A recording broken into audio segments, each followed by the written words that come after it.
So I'd like to take you through our product portfolio so you can get a sense of all the different solutions that make up the Nimbus Data Sustainable Storage series. The first product we launched back in 2010 is called the S-Class. And the S-Class really broke new territory because it was the first all-flash storage system that was affordable enough for everybody. It was a solution that starts around $25,000 and provides a significant amount of flash capacity, anywhere from 2.5 terabytes all the way up to 10 terabytes. It's also a product that supports all the major interconnects. So it handles fiber channel, it handles Ethernet, it supports InfiniBand.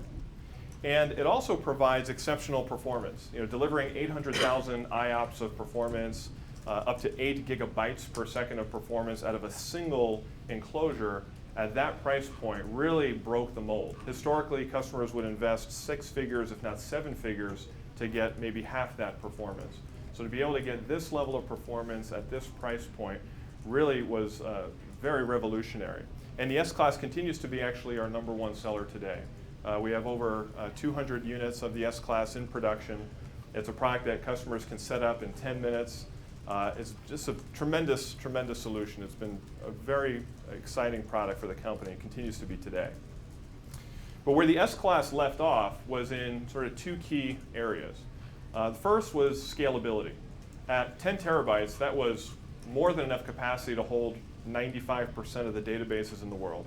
But as customers became attracted to flash, they looked, hey, I want to put more and more and more stuff on flash than before. I need a lot more capacity. So customers were asking us, hey, develop a solution that enables greater scale.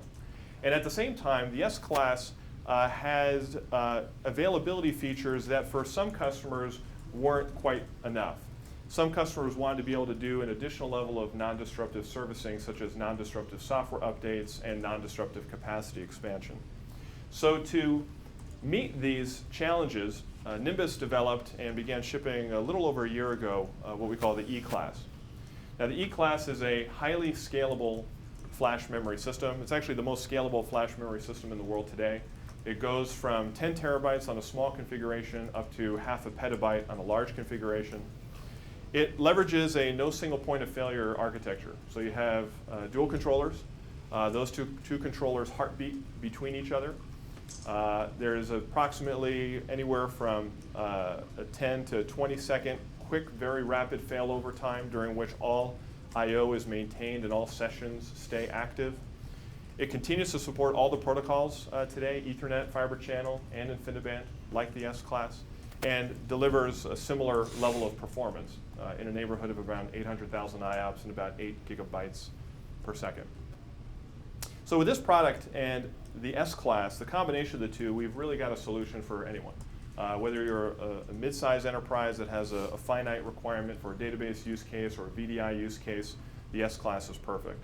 If you're a large enterprise or a growing enterprise that's thinking about flash not just for small use cases but for significant virtualization deployments, or you're a service provider who's thinking about large-scale flash deployment, that's where the E-Class comes in.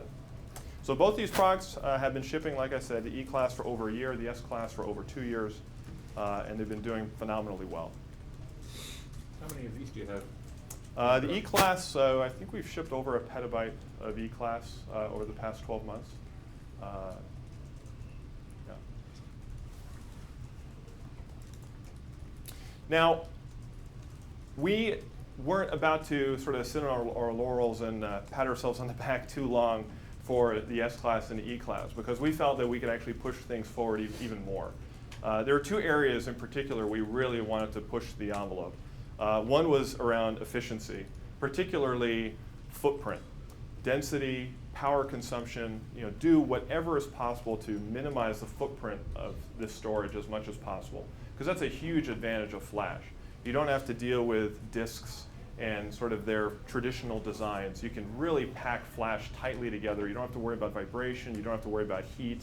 So there's all sorts of opportunity there to build something that's super, super dense and super power efficient. The other aspect is we want to continue to push the envelope on performance.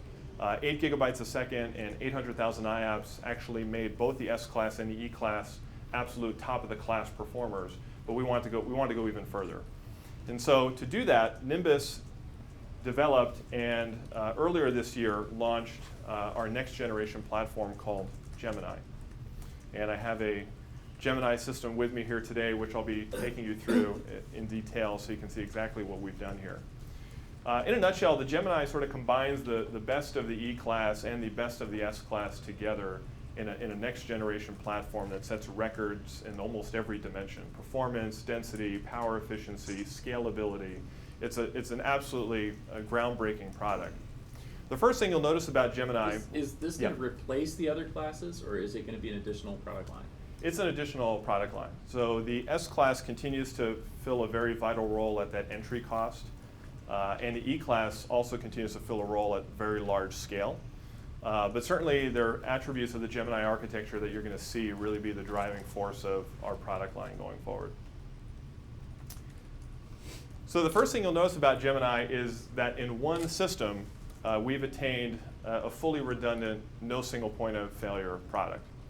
Now, in order to do that, we actually had to develop our own hardware from the ground up. In fact, we developed our own system controller from the ground up because to actually deliver the performance in a very compact form factor, can't be done with an off-the-shelf motherboard. So you actually have to build your own controller technology. So that's what we've done here in Gemini. So the first thing you'll notice about this product is right here at the back, we've got controller A and controller B. Aaron, you put it back? Oh, I didn't. Hey, you tried to take one? Wow, that magically regenerated. Okay, that's a feature That's we've a new never seen feature. before. Yeah. That's the secret sauce. That's right, automatic raise. So here you can see, you've got hot swappable controllers out of one box.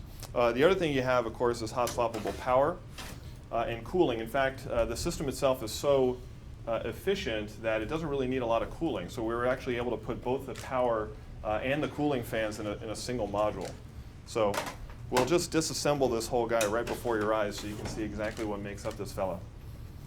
So that is it really from the back. You've got the redundant controllers, the redundant power supplies. Of course, everything is hot swappable, so you can remove it while you're in production, replace it, hot replace, all that good stuff. Now the other thing we wanted to do is continue to sort of advance this multi-protocol capability of our product. So what you'll notice over here on this particular controller are connectors. These are actually QSFP connectors. And the beautiful thing about QSFP is it's a shared physical interconnect for both 40 gig Ethernet as well as InfiniBand. So the exact same controller, through a combination of hardware and software, can actually run both 40 gig Ethernet and InfiniBand at the same time. Even more exciting is you can actually reprogram the ports to change their personalities between 40 gig Ethernet and InfiniBand. So you could, for example, start with the entire solution running at 40 gig and run a simple software command, no reboots necessary, that'll reprogram the ports to the other interconnect, and back and forth. So it's not like the software-defined interface on Cisco where it can be both, it's one or the other, but Yes. But it can be changed without swapping out a card or something. Exactly. Cool. And the other cool thing with QSFP is we have a little adapter that will actually plug into this port that'll convert it into a traditional SFP Plus and run 10 gig Ethernet or even gigabit Ethernet. So if you're a shop today that's running 10 gig and you're thinking, okay, maybe 3-4 years from now I'm going to go 40 gig, you can still buy this product, run it at 10 gig, then when you decide to go 40 gig, you just remove that adapter, plug in QSFP, you're up at 40 gig. So when we talk about sort of future-proof storage, this was a big part of what we want to do, was to provide this protocol flexibility and speed flexibility at the controller level. You're not supporting 40 gig to 10 gig fan out yet, right? How do you mean? There are cables that will plug into a QSFP and fan out to The 4. octopus cables, we Yeah. do actually. Okay. Yeah. We don't see those commonly used because they're a little unwieldy, but we do support them. Well, they're really unwieldy. It's Yeah. Yeah, so that way you can actually get 16 ports of 10 gig Right. out of a 4-port QSFP controller. Yeah. Now we also have, and I'll get into some more details on this, we also have an SFP Plus version of the controller that does 16 gig fiber channel and Ethernet. And it does it in the exact same way. So you can toggle between 16 gig fiber and 10 gig Ethernet on the same controller as well. And of course 16 gig will also run 8 gig, 4 gig, the slower speeds of fiber channel as well. Okay, the other thing, part of Gemini is of course the performance. It's pretty fast. The S-Class and E-Class, as I mentioned, were around 800,000 IOPS and 8 gigabytes per second. This fellow is in the neighborhood of around 16 gigabytes per second. So 160 gigs of performance into the box and just over 1 million IOPS in performance. So Gemini's faster than E-Class? Yes. The way we achieve this is through what we call our parallel memory architecture, which I'll talk about, but it's a patent-pending controller design that we did in this controller that actually parallelizes the I/O across all 24 flash drives and does so that there's no oversubscription in the design. So every single drive can run at line rate simultaneously. Now, speaking of the drives, they look like this. This actually is a 1 terabyte flash module, hot pluggable. We also have a 512 gig and a 256 gig, and a 2 terabyte version as well that fits in the same size. So with this combination of this module, and you have, of course, 24 slots, using 2 terabyte flash drives, we get to 48 terabytes of memory in a single, fully redundant 2U enclosure. And that's fully populated right now? No, we didn't. It's So you yeah. have one, two, Just three, I just four, brought five. one. Yeah. Yeah, that would be a little too easy. What's that? Is it watch yourself, Howard? Yeah. We can, yeah, Tom, pass it around. Tom told me I What's your- can't sit what's any your closer than roadmap on 10 that? feet from this. I'm sorry? 2 terabytes now, and you will be at 4 next year? Yeah, so today we're at the 2x nanometer grade memory. We're going to be making a move to 19 nanometer. It'll be the step after 19 nanometer, I think, that enables us to go to potentially 4 terabytes per drive. So you are actually creating these modules. We build those. That's one of the key things that we decide to do that's very different from everyone else, and you'll see why. There's numerous reasons why. Part of it is because of the way we do caching, very unique. It actually ties in with the way the drive behaves, and also some of the power protection features of the drive that we do that's pretty unique. And the ridiculous markups that the guys that make enterprise SSDs charge. Well, that's true. I mean, You can look at the bill of materials for not a consumer SSD, but a data center SSD, yeah. and then an enterprise SSD, and you can go, oh, there's that one part extra that added $47 to the cost, and the $600 part, $600 SSD is now a $3,800 SSD.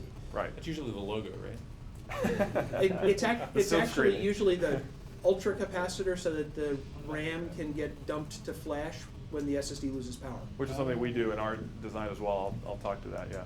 There's a little hole in the back of the drive. What's that? Yeah, that's a special diagnostics port that us as a manufacturer can take advantage of if we Okay. need to, Cool.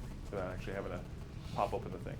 But you know, I think the drive is pretty interesting because if you look at the density story, which I'll get into more, but 48 terabytes in 2U, that's the densest primary storage system on the market by far. It's the densest flash array on the market by far, but we were Tom? able to do it. HTS announced today, 73 and 2.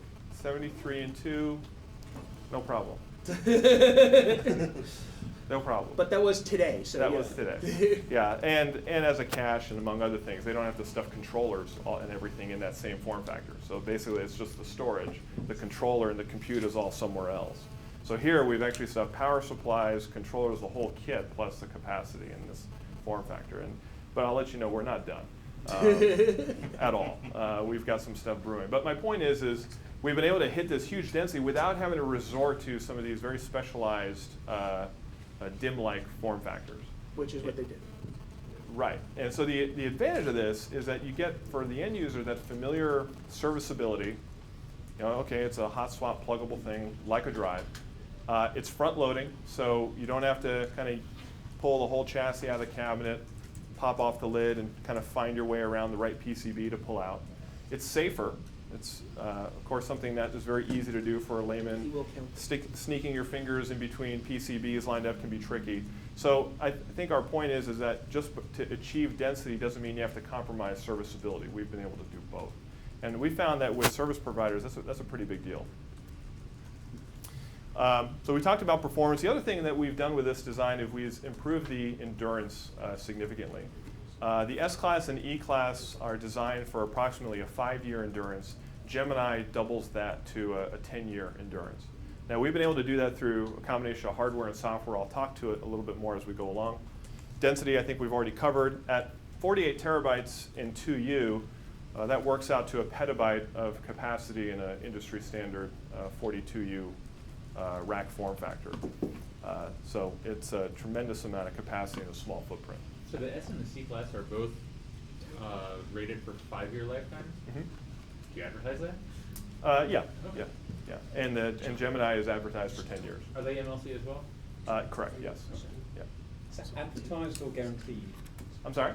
Advertised or guaranteed? Guaranteed, yeah. And since we build the drives, we take ownership no matter what workload you throw at it. So there isn't a disclaimer that says, oh, if you wrote too much, then it's your problem. You can stick it in a 100% write workload the entire 10 years, and if at the end of those 10 years, if we find the flash degraded, it's on us to replace it. So we do that at no cost. I'll talk more about that as we kind of go along. The platform continues to run our Halo software, which I'll talk about, but the Halo software is an amazing piece of software. It supports block and file storage. It has snapshots, replication, deduplication, encryption, all sorts of data management features. I'll talk more about that. And as a very simple 2U device with a toolless rail kit, it takes about 2 minutes to rack this thing up and only a couple of minutes to actually get it operational in your environment. So it's a very, very easy to use system. You can also see from a serviceability perspective just how clean it is. There's no cables. There's no interconnecting controllers and gateways to a bunch of storage. It's all encompassed. There's basically just 3 FRUs here. The controller, the power supply, the drive. Everything else is just sheet metal. So it's a very clean design. And clean designs tend to be reliable designs. There isn't so much to go wrong. So you have a passive mid-plate? Yep. Yeah, just a green board with a couple of Molex connectors, and that's it.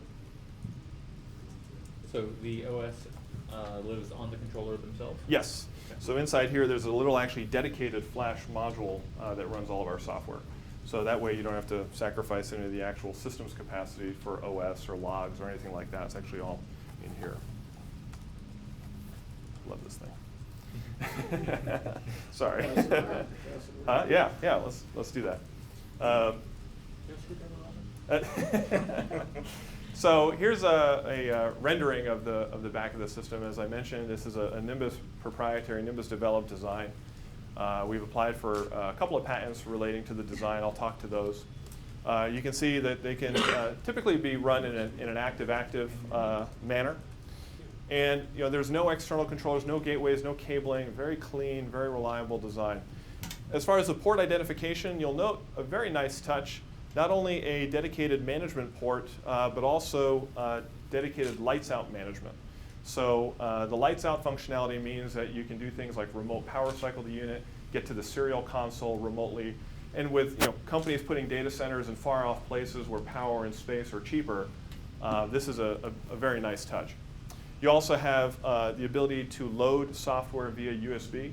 So if you're in an environment where you can't actually connect to the internet to download anything or it's offline, you can actually just plug in a USB stick with our software and load it up. And that final little port over there is a serial port that allows you to get to the console. So you got 2 of those, and then you can see the power. Power is 110, 220 auto sensing, so works anywhere in the world. And as I mentioned, the power and the cooling is integrated in a single module. So with this design, we've achieved no single point of failure. That includes also software updates. So you can update the software on controller A, reboot controller A, controller B will take over everything completely transparently.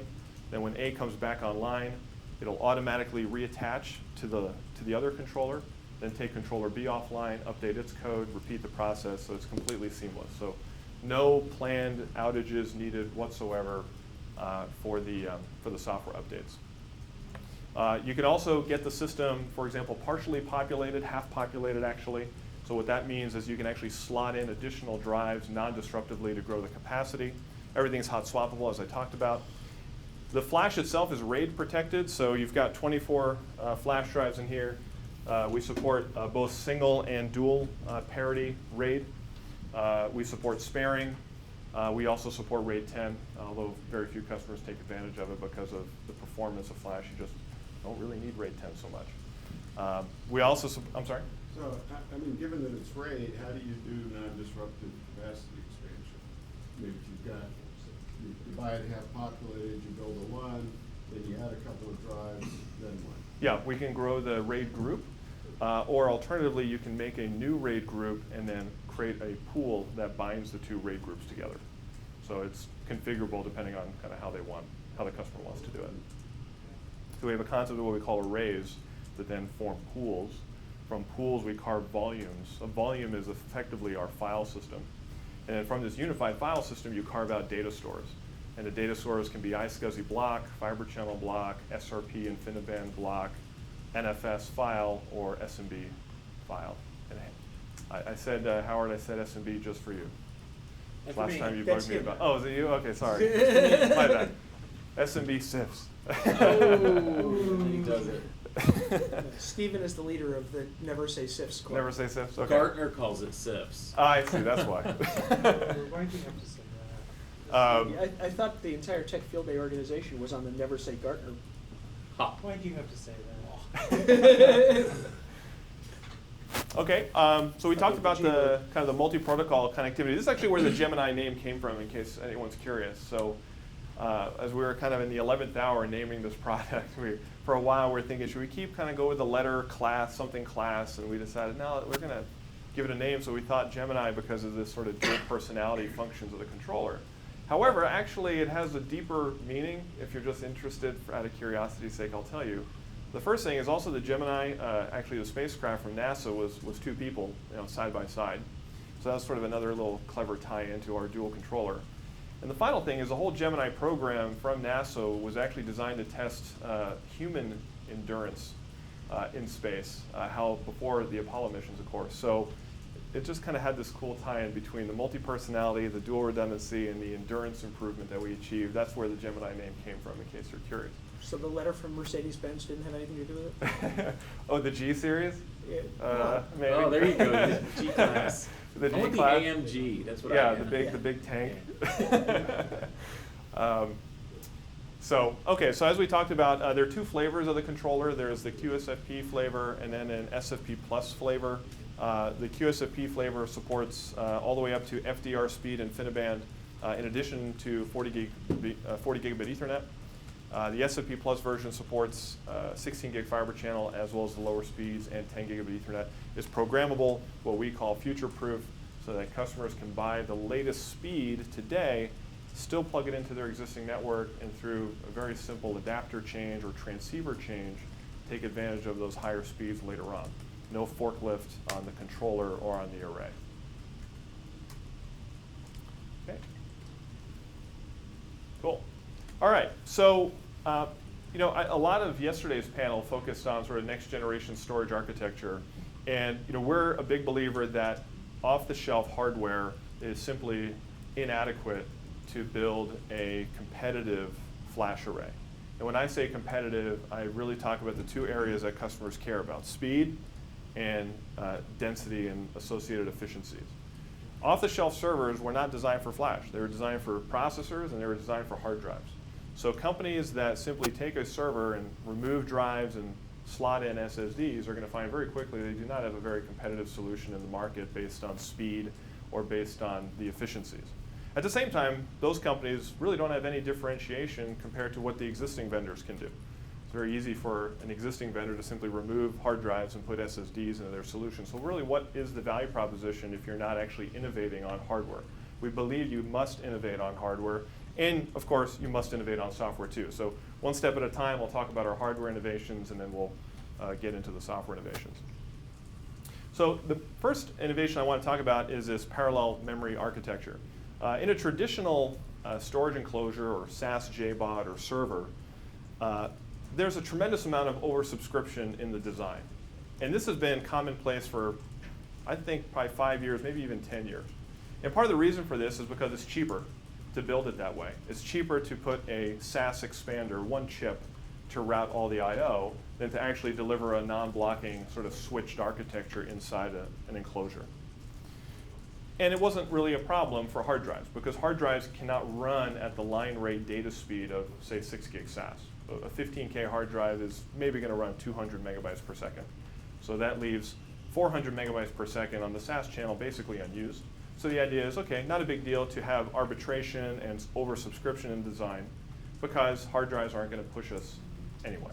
That's the traditional guy's thinking. The Nimbus thinking, of course, is very different. We're putting flash in there. Flash can fully saturate a 6 gig link. In fact, each one of our flash drives will run just shy of 6 gigabits per second. So if we use the traditional expander architecture, we'd be creating a huge bottleneck. And that's something that all of our competitors have, a tremendous bottleneck, maybe fast drives, but they're not able to actually harness the performance of those drives because of bottlenecks in the midplane and bottlenecks in the controller. So what we do is we actually have a non-blocking architecture internally. It gives us about a 6x performance and bandwidth advantage between the drives in our controller than a traditional off-the-shelf server provides. And I think the best way to show this is really to kind of show a picture. And this is sort of the view of what we have going on with our parallel memory architecture. So along the bottom over here, you have 24 what we call EFDs. Those are our enterprise flash drives. And you can see that we maintain a one-to-one relationship between an EFD and IOCs on IOC lanes on each controller. So each of these IOCs provides 8 lanes of SAS, 8 lanes of 6 gig SAS, i.e. 48 gigabits of bandwidth. Every drive connects, or each set of 8 drives connects into an IOC, another IOC, another IOC. And you can see that all the drives are dual ported. That's, of course, a must in a dual controller design. It must be possible for both controllers to see all the drives at the same time for an active-active design. Then these 3 IOCs are linked through a PCI Express Gen 3 switch inside the controller. That aggregates these 48 gigabit links into a 144 gigabit link into the CPUs that actually run inside our controllers and process all that I/O. So this architecture, as I mentioned, because we have a one-to-one relationship between drives and SAS lanes, it means we get to take advantage of all the wonderful things about SAS. It's hot swappable, it's proven, it's reliable, everyone knows it. And at the same time, take full advantage of the speed of flash. As I mentioned, every one of these drives runs 550 megabytes per second. The Gemini can actually run all drives at line rate at the same time. And that's why we have performance that's 5 to 6 times greater than our competitors. So in the event of a controller failure, the cache lives in the controller, so the cache is dumped and it's just repopulated on the other controller? Well, that's the second innovation. So that cache actually doesn't live here. Okay. The cache lives here. Okay. The design, and I'll get to this, but basically, effectively, it's a stateless controller. We've got read caching going on here, but no actual write-back cache happens here. It happens here. The reason we do that, there are many reasons we do that. So that's actually the next slide. So it's a, Any questions on this before I jump into that next question? Okay, cool. So the second part of what we do is with regards to caching. And we actually believe that the controller resident write caching approach is effectively obsolete with a flash-based system. The reason it's obsolete with a flash-based system is because when you do the write caching on the controller, you have to then mirror that write cache to another controller. Well, at the data rate that we're capable of writing, 16 gigabytes a second, you're going to be pretty hard-pressed to mirror cache at that data rate over any conventional link between 2 controllers. So you've got to somehow figure out a way to eliminate mirroring, because if you do mirroring, you're basically going to cap your performance at whatever the speed of that mirroring link is. The other problem with controller resident caching, in our view, is that it's fairly fixed. Customers add capacity to their systems, but they don't add a proportional amount of write cache as they add it. So it's effectively a fixed cache. We think a scale-out kind of concept to write-back cache is more interesting. And the final piece with controller resident write cache is that it's very time-consuming to destage it. And that means you need a lot of power protection on the array to keep the whole array running in the event of a power outage, so you can destage the entire array's cache contents. So what we came up with is what we call this distributed cache architecture.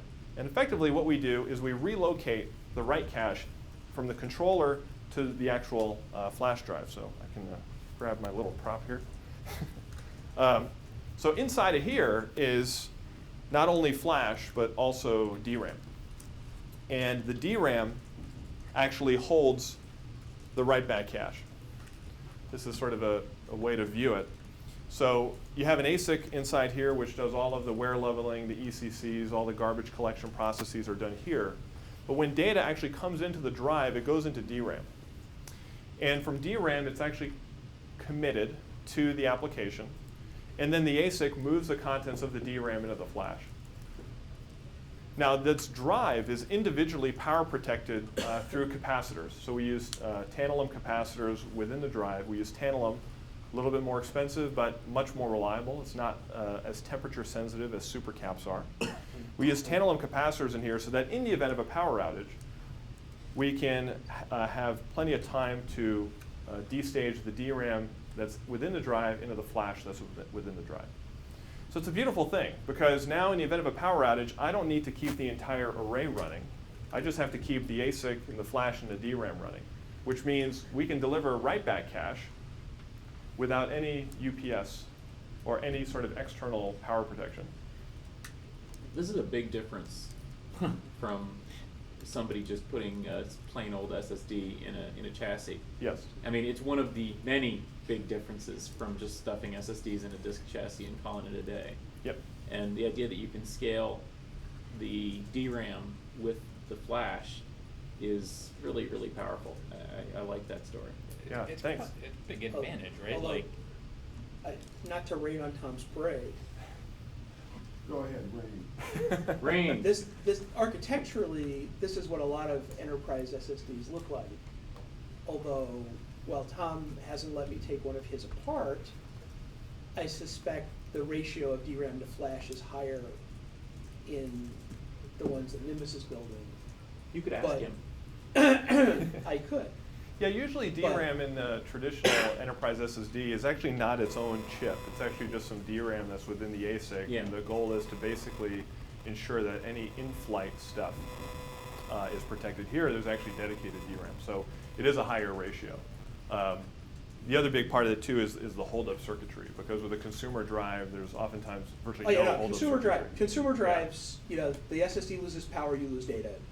Yes. Because there's data in flight that's not covered. But if you look at, you know, something like an Intel 3700, yeah, the block diagram's the same, the details.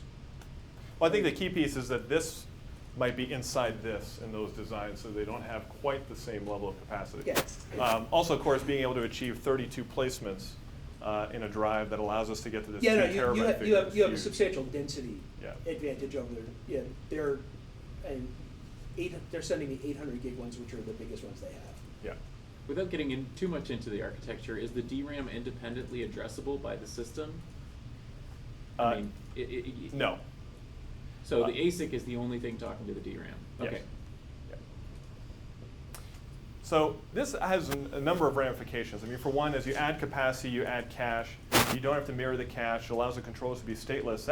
The stateless controller design also is inherently more reliable. You don't have to worry about cache coherency management between controller A and controller B. We don't have to worry about designing some sort of ridiculously high-speed bus in the midplane that would potentially make the midplane an active midplane. We don't have to do that because there is no write cache mirroring here. Yeah, It's all and some inside here. of the other guys have gone to, you know, a RAM SSD or an SLC SSD to act as that cache. Right. But they then have to destage through the controller, where the destage here is distributed across all the ASICs. Right, and 1 or 2 or even 3 or 4 RAM SSDs don't have enough bandwidth compared to RAM distributed across 24 drives, each capable of running at line rate. Because we looked at that architecture too. Oh, can we do this with a couple of RAM SSDs? And we said, well, it'd be the throughput would be terrible. We wouldn't be able to get 16 gigabytes of throughput like we can with Gemini with that architecture, because effectively you'd actually be bottlenecked by those RAM SSDs. So this is a pretty clever design. We've applied for some patents around this design too. But the combination of the parallel memory architecture and this unique approach to sort of scale out write cache is responsible for some pretty awesome performance figures, particularly from an MLC-based flash array. So what happens when there's a controller failure? Yeah, they fails over. There's no data in the controller that isn't in flash, isn't persistent already in the actual storage. So when a controller fails, the other one, through the heartbeat link at the midplane, basically detects, hey, you went away. I'm going to take ownership of these 24 drives. I can see the cache because they're in the drives. I can see the data because they're in the drives. I can see everything. It's totally seamless. Okay, I guess I missed what the DRAM is doing. Oh, so the DRAM is basically taking the DRAM, instead of being in the controller, is in here. So the DRAM is taking the writes as they come in, committing them, and then putting them right on the flash, all within here. It's a distributed NVRAM write Yeah. cache. Okay. There you go. Yeah. DCA. So yeah, pretty cool. So that from a performance perspective, throughput's just out of this world. 16 gigabytes a second, over 1 million IOPS on an MLC-based product. Latency is under 100 microseconds, and we deliver consistent performance. Obviously, one of the things we've done with our design is we've provided some scratch area within each drive that can do real-time garbage collection and ensure that we do not suffer any sort of write performance degradation over time. We deliver consistent write performance all the way through. So if you're going for density, which seems to be a concern, why did you keep the form factor that particularly small when you are building your own device from the ground up? So part of it is so that you can parallelize across as many channels as possible. If you use a bigger single drive, you may be then putting a whole ton of flash behind an interface that can't really deliver all the performance of that flash.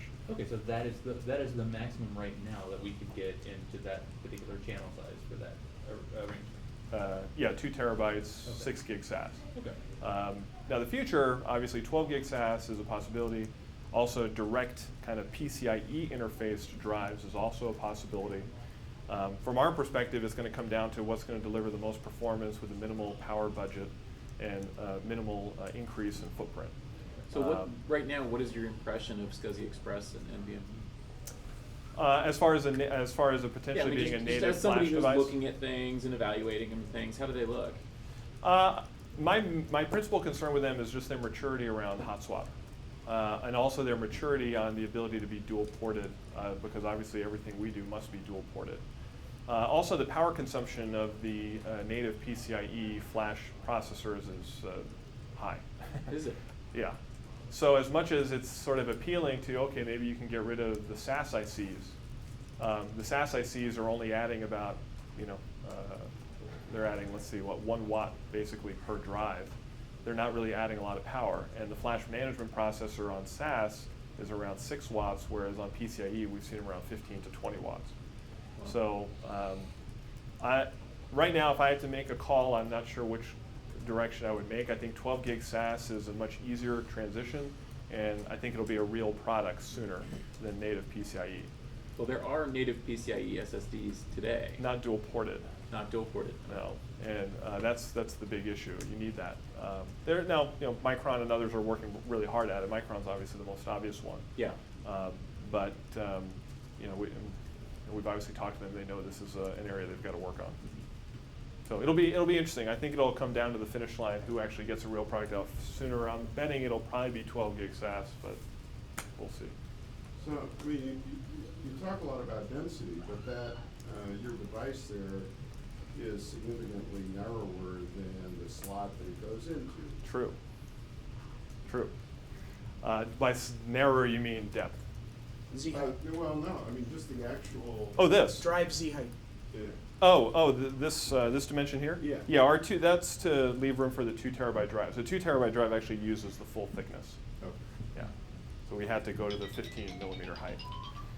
The reason we have this little space here is so that our existing customers of the S-Class can actually upgrade to Gemini.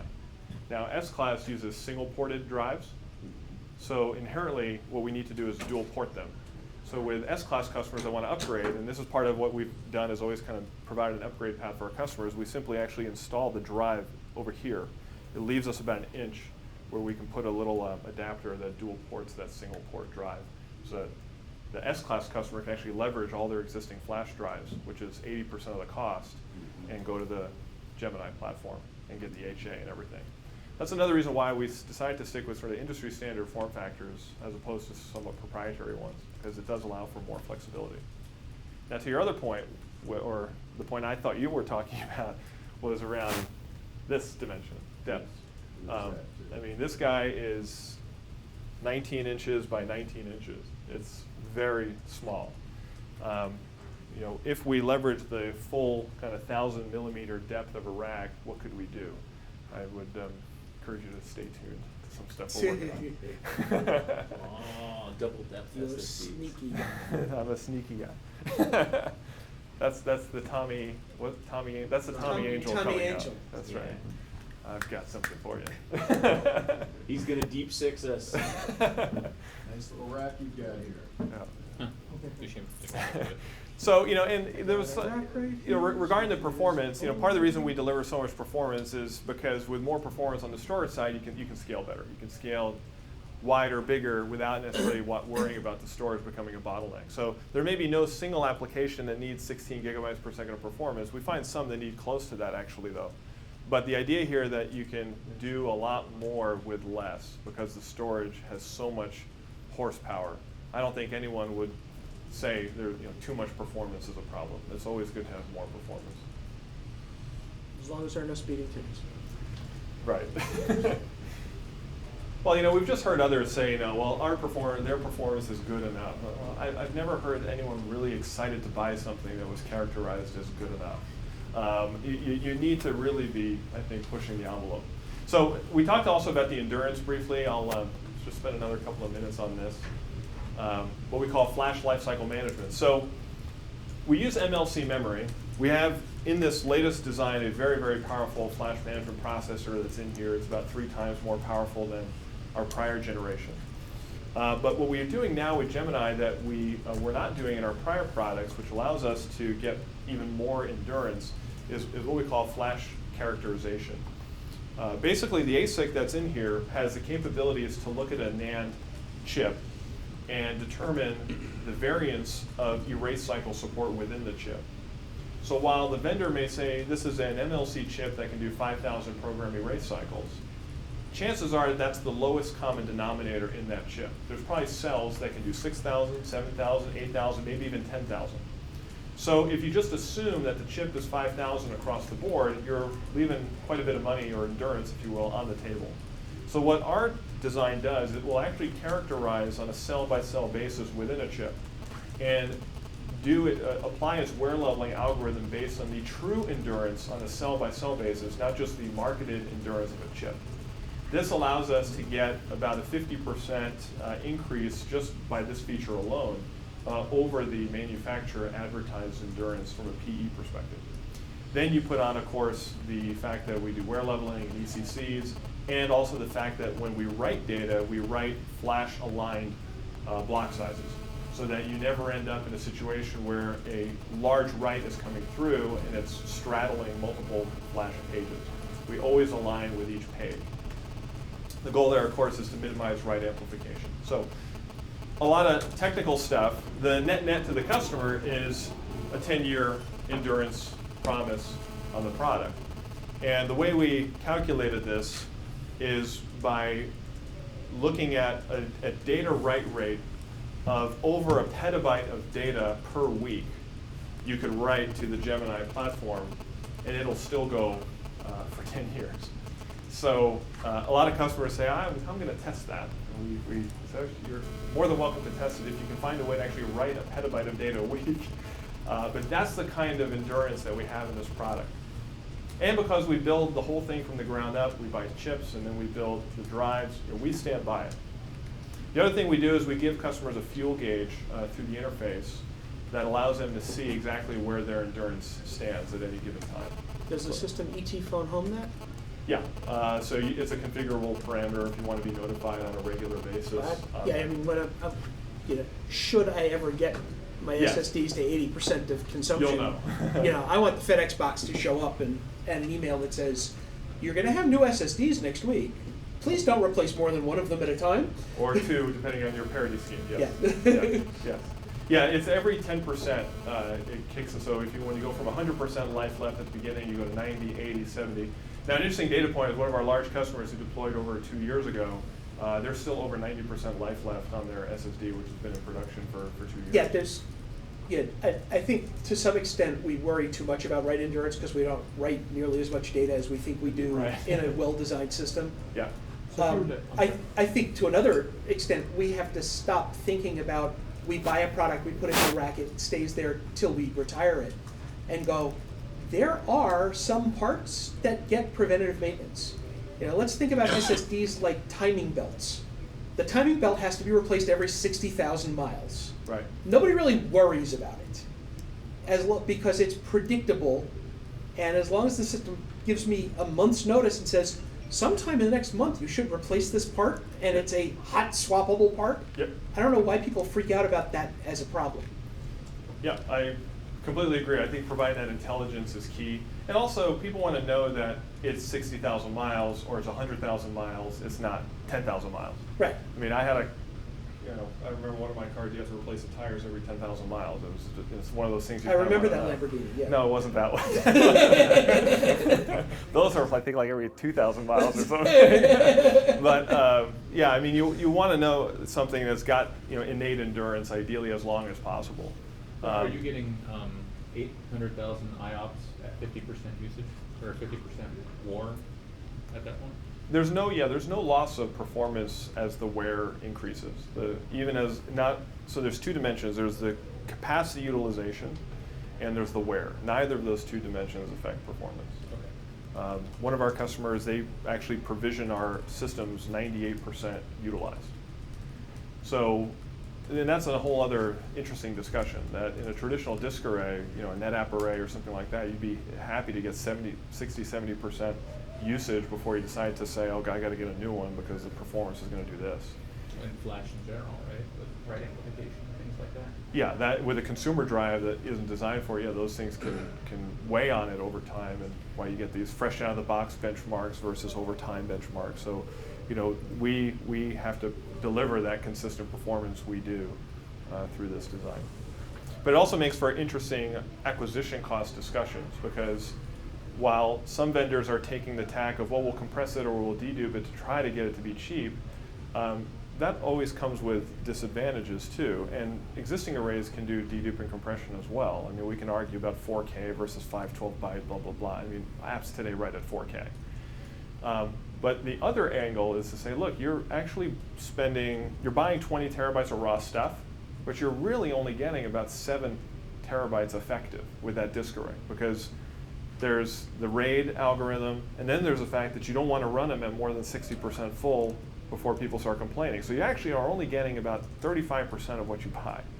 Whereas with Nimbus, it's only about a 20% overhead, and that 20% overhead includes all the wear leveling, the file system, everything, and then you can run them basically to the brink of capacity.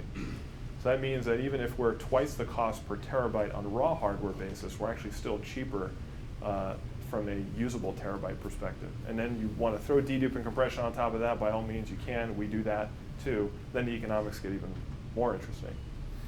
So, but yeah, we'll kind of get to that. But I think that's a huge aspect of what makes this so exciting, because it's a petabyte in a rack of which you could actually put 800 terabytes of data.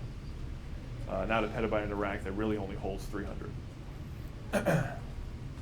You design your own controller chip for the flash drive? No, it's a merchant silicon chip there. Yeah.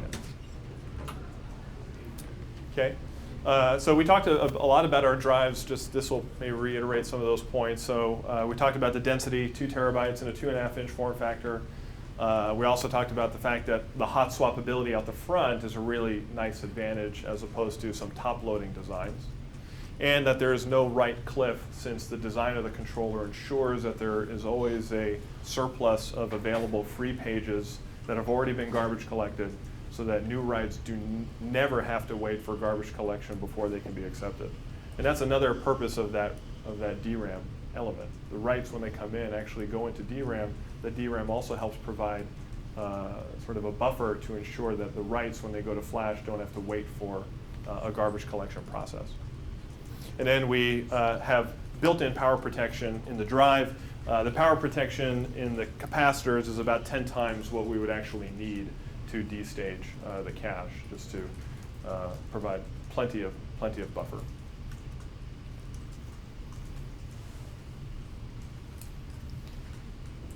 Okay.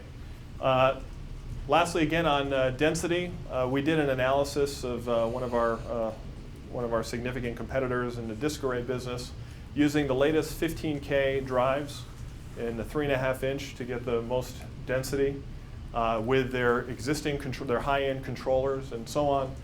To get to that petabyte of capacity would take 8 racks from our 15K disk competitor. That's not counting power protection for that, so you could probably assume another third of a rack for actual UPS to power protect that, but we'll let them slide on that one. So really an 8-to-1 consolidation of physical real estate space in the data center by moving the flash away from the latest and greatest 15K technology. And then, as I talked a little bit about already, the idea of leveraging software to maximize how much you get out of that capacity. So everything in the Nimbus platform is thin provisioned. You can choose to thick provision if you want, but everything by default is thin provisioned. Everything is unified.